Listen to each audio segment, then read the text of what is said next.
అసెంబ్లీలో ఈ రోజు వందే మాతరం ఆలాపన సమయంలో ఎంఐఎం ఎమ్మెల్యేలు సభ నుంచి వాకౌట్ చేయడంపై విమర్శలు వస్తున్నాయి. వందే మాతరం పాటలుగా ఎంఐఎం ఎమ్మెల్యేలు వాకౌట్ చేయడం సిగ్గుచేటు అని కేంద్ర మంత్రులు కిషన్ రెడ్డి, బండి సంజయ్ విమర్శించారు. ఇది రాజ్యాంగాన్ని, మాతృభూమిని అవమానించడమేనని మండిపడ్డారు.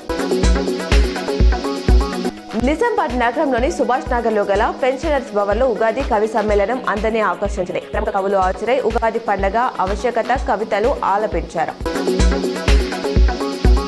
Indian institute of health and family welfare governing council chairman గా నిజామాబాద్ కు చెందిన డాక్టర్ కవితారెడ్డి సోమవారం హైదరాబాద్ లో బాధ్యతలు స్వీకరించారు. నిజామాబాద్ కార్పొరేషన్ డిసిసి అధ్యక్షుడు బొబ్బిలి రామకృష్ణ ఆమెను అభినందించి శుభాకాంక్షలు తెలిపారు.